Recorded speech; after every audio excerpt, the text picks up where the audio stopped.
1 in 5 people over the age of 60 is living right now with seriously impaired circulation in their legs, and most of them have no idea. They think heavy legs at the end of the day is normal. They think nighttime cramps are just part of getting older. They think cold feet are just the way their body works. None of that is normal. Every single one of those is a warning signal your body is sending you. And if you keep ignoring it, the next stops on that road are varicose veins, blood clots, and in the worst case, sudden death from a clot that breaks loose and travels to your lungs. I've been a practicing physician for 15 years, and I have watched this exact sequence play out in real patients. That is why I'm making this video. The system isn't designed to keep you healthy. It's designed to treat you once things go wrong. That's where the money is.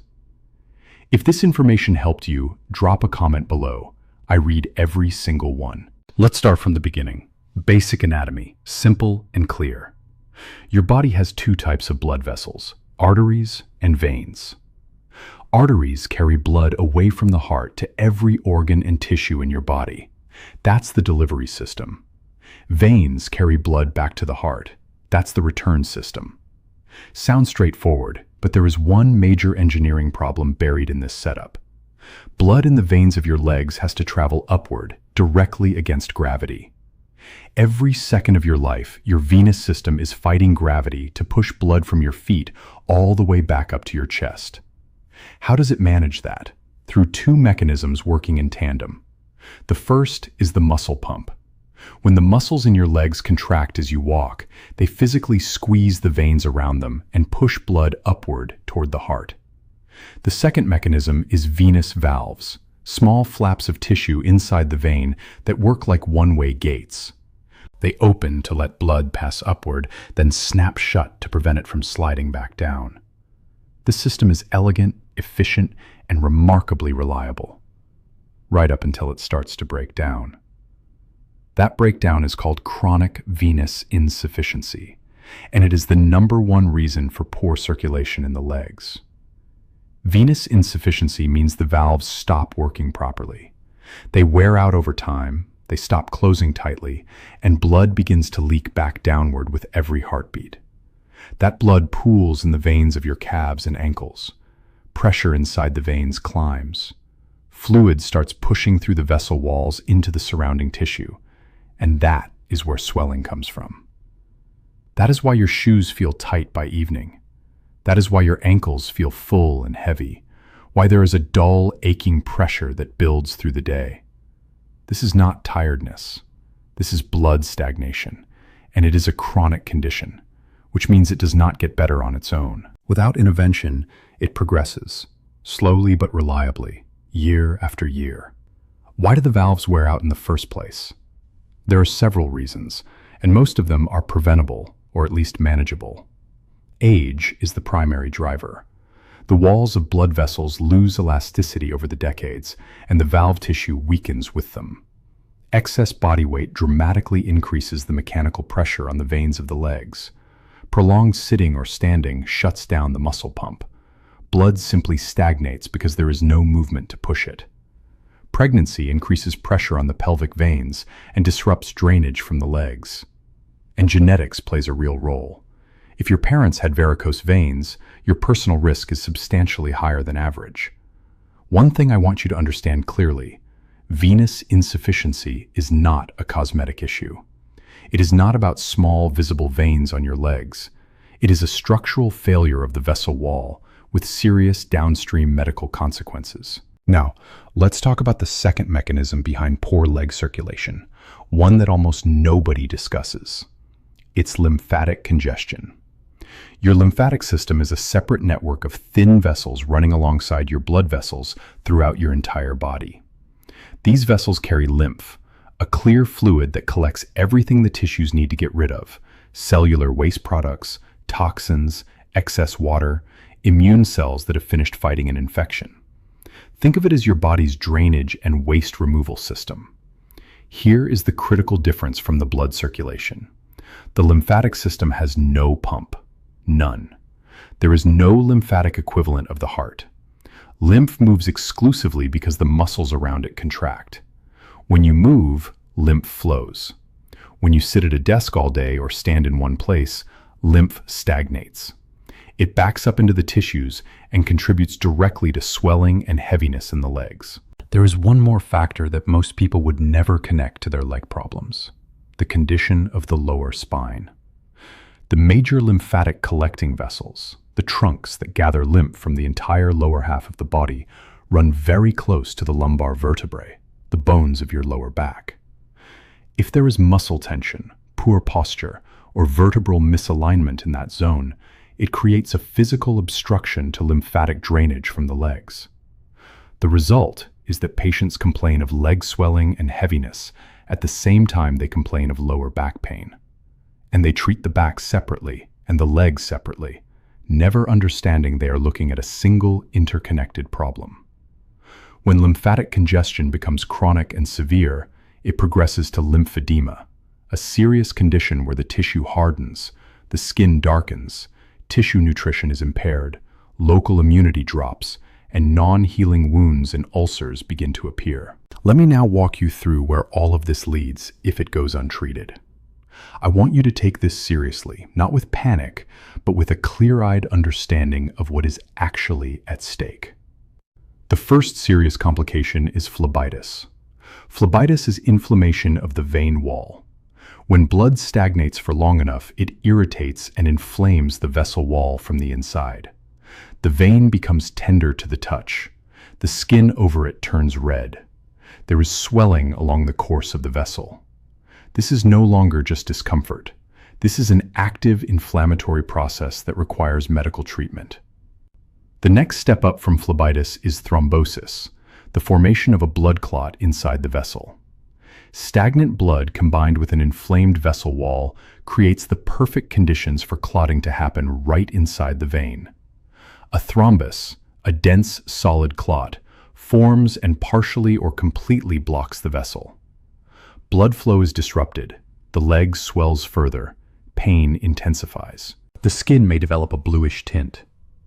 If the clot forms in a superficial vein, that's unpleasant and painful, but manageable. If it forms in the deep veins of the thigh or calf, that is deep vein thrombosis, and that condition is life-threatening.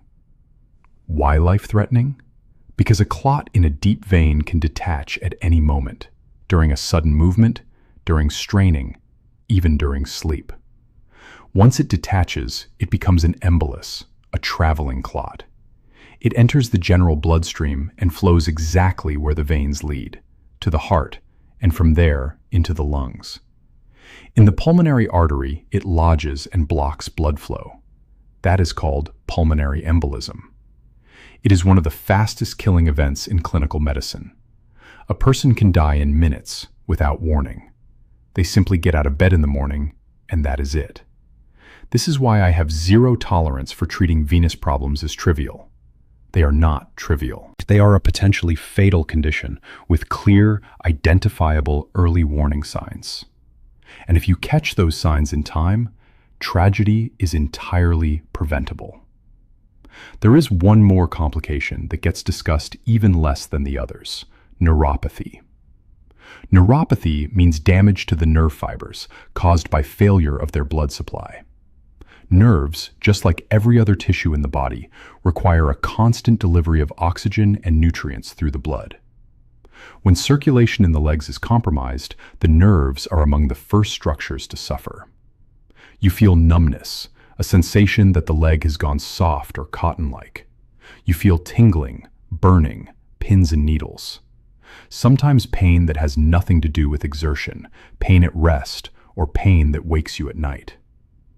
Many patients live with these symptoms for years, blame a pinched nerve or a spinal disc problem, treat their spine, and get no real relief because the actual cause is vascular. This is a genuine and common clinical error, mistaking vascular neuropathy for a spinal origin problem. Without addressing the circulation, these patients do not get better. Now, I want to give you two simple tests you can do right now without leaving your seat. The first test is for hidden edema, hidden swelling. Press your thumb firmly into the inner surface of your calf, where the bone is closest to the skin. Press with moderate pressure and hold for 5 seconds. Release. Now, look carefully. If there is a small pit or indent left in the skin that doesn't spring back immediately, that is a sign of hidden edema. Excess fluid has accumulated in the tissue. It may be invisible to the eye, but it is there, and it tells you that venous or lymphatic drainage is already compromised. This is called pitting edema, and it's one of the most reliable bedside signs in clinical medicine. The second test is for skin temperature and color. Do this in a warm room when you haven't been outside in the cold. Undress and look at both legs side by side. Compare the color of the skin on the foot versus the calf. Touch the foot and the calf. Assess the temperature with your hand. What is normal? Both legs equally warm, skin color uniform without patches. What is a warning sign? The foot noticeably cooler than the calf. Skin that has turned pale, bluish, red, or darkened. Visible patches of uneven color or a prominent surface vein network that looks like a mesh or web under the skin. Any of these indicate disrupted blood flow. Not necessarily severe, but already requiring attention. If either test comes back positive, you need a diagnostic workup. The most important first step is a venous duplex ultrasound with Doppler. Doppler is a technique that uses sound waves to measure not just the structure of a vessel, but the actual speed of blood moving through it. The condition of the valves, the presence of clots.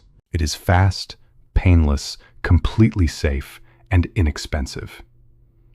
Second, a blood panel. 3 specific markers. D-dimer. This is a marker of active clot formation happening right now inside your body. Blood glucose. Elevated blood sugar destroys both vessel walls and nerve fibers over time. And cholesterol. Excess cholesterol builds up on arterial walls and restricts blood flow. Together, these 3 tell your physician the full picture of what is happening inside your vessels. Now, exercises. 3 exercises that genuinely work. I have been prescribing these to patients for years, and the results are visible quickly. Why do exercises help with venous insufficiency at all? Because the muscles of your legs are your secondary heart. I said this earlier, and I want to emphasize it now. Your heart pumps blood downward to your legs through the arteries. Gravity assists that. It's easy. But the return trip from the legs back up through the veins, the heart cannot accomplish on its own. It is too far away. That is the job of your leg muscles. Every contraction of the calf, every movement of the foot is a small pump that squeezes blood out of the veins and pushes it upward. When the muscles are inactive, the blood stops moving. When they contract, blood flows. This is not philosophy, it's physiology. It cannot be negotiated with. It is precisely why people with sedentary jobs develop varicose veins and chronic edema far more often than people who stay active. The first exercise is called the venous pump activation. Sit in a chair, back straight, both feet flat on the floor, parallel. Now, lift both toes upward, heels stay on the floor. Hold for 1 second. Lower the toes. That is 1 repetition. Do 40 repetitions on each leg. You can alternate legs or do both simultaneously. What is happening inside your leg at this moment? When you raise the toes, the tibialis anterior, the muscle running along the front of the shin, contracts. When you lower them, the gastrocnemius, the main calf muscle, contracts. And it is the calf muscle that, with each contraction, squeezes the deep veins of the lower leg and pushes blood upward toward the heart. This movement is a mechanical replica of walking from the venous pump's perspective. Why does that matter? Because the deep veins of the calf are exactly where the most dangerous blood clots form. This exercise drives blood flow precisely where it is most needed, and you can do it at your desk invisibly without standing up. 40 repetitions take under a minute. Do it every hour throughout the workday. The second exercise is the supine walking simulation. Lie flat on your back on a firm surface, legs straight and extended. Now, alternately raise and lower your heels from the floor. Right heel up, left heel down, then switch. Simulate the rhythm of walking. Keep the pace calm and steady. Continue for 1 to 2 minutes. This exercise reaches deeper than the first. It activates not just the superficial, but the deep venous highways of the legs. It also gently stretches the fascial sheaths, the tough connective tissue envelopes that surround the muscles, vessels, and nerves like a casing. When fascia is tight or shortened, it compresses the vessels and lymphatic channels from the inside. Most people are unaware of this, but tight fascial compartments in the calves are a direct cause of chronic swelling in people who move around but still have puffy legs. This exercise gradually releases fascial tension and improves microcirculation. Blood flow in the smallest capillaries, the ones responsible for delivering oxygen to individual cells and keeping nerve fibers alive. The third exercise is the vascular pump for the thighs. Stand with your feet shoulder-width apart. Soften your knees, not a deep squat, just a slight bend so the legs aren't locked straight. Now, make small bouncing movements up and down, not fully straightening the knees at the top. 1 cycle up and down equals 1 second. Keep the pace fairly brisk, 30 repetitions. This is the most powerful of the three from a hemodynamic standpoint. Hemodynamics is simply the study of how blood moves through the circulatory system. During this exercise, the thigh and calf muscles fire simultaneously, creating a pumping effect across the entire venous system of both lower limbs at once. Research in exercise physiology has shown that intense contraction of the lower limb muscles increases the throughput of the capillary network, the smallest vessels, by as much as 600 times compared to a resting state. Not 6 times, 600. That is why your legs literally feel revived after this exercise. The heaviness lifts, fatigue dissolves, the skin warms up. Arterial inflow to the feet accelerates, venous return speeds up. The muscles receive a fresh supply of oxygenated blood. When should you do all three?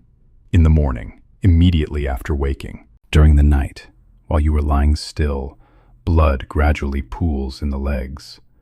The morning routine restarts circulation before you even stand up, clearing the overnight congestion. In the evening, after the workday, especially if you sat most of the day, this discharges the accumulated stagnation and prepares your legs for proper overnight recovery. If your job requires prolonged standing, do the first exercise every hour while standing. 15 minutes a day, that is all this requires. No gym membership, no special footwear, no expensive medications. 3 exercises daily. Poor leg circulation is not an isolated leg problem. It is a whole body problem. When blood stagnates in the legs, the heart has to work harder to overcome that resistance. And chronically elevated cardiac workload is a pathway to hypertension and heart failure. The brain receives less oxygen because a portion of your circulating blood is simply sitting still in your legs instead of moving. That is where chronic fatigue comes from. Difficulty concentrating, memory that feels slower than it used to. Sleep deteriorates because nighttime cramps and leg discomfort keep waking you. Mood drops. And this is not a figure of speech, this is neurobiology. Chronic pain and disrupted sleep directly reduce serotonin levels in the brain. All of this traces back to what looked like just a little leg swelling. This is why I tell every patient in my office, do not wait until this becomes varicose veins. Start addressing the problem at the discomfort stage. Here is something worth knowing about age and how it changes the picture. After the age of 50, venous valves wear out approximately twice as fast as they do in younger adults. And lymphatic drainage in people over 60 slows by an average of 30 to 40% compared to what it was at age 30. That means risk accumulates with every passing year. What was mild discomfort at 30 becomes a significant vascular condition at 60. The same symptoms, the same amount of time on your feet, the same lifestyle, but a very different biological reality underneath. How old are you? Write it in the comments below. I want to understand the age range of people watching this so I can tailor future recommendations to the groups that need it most. Here is the practical bottom line. If you have leg heaviness by evening, start doing the 3 exercises in this video every single day. If you have swelling, nighttime cramps, numbness, cold feet, or any change in skin color, get a venous duplex ultrasound with Doppler. It is affordable, it takes 30 minutes, and it will give you a definitive answer about the state of your vessels. Get a blood panel, D-dimer, glucose, and cholesterol. Those 3 values give your physician the complete vascular picture. Do not wait until the pain becomes unbearable. Do not wait until the swelling becomes permanent. Venous insufficiency caught early responds well to conservative treatment. No surgery, no hospital stays. Advanced deep vein thrombosis is an intensive care situation, and the outcomes are not always good. The choice is yours to make, and you can make it today. Your doctor isn't going to bring this up during your appointment. There's no billing code for prevention, and there's no profit in a patient who stays well. If you found this video helpful, share it with someone you care about. It could make a real difference in their health.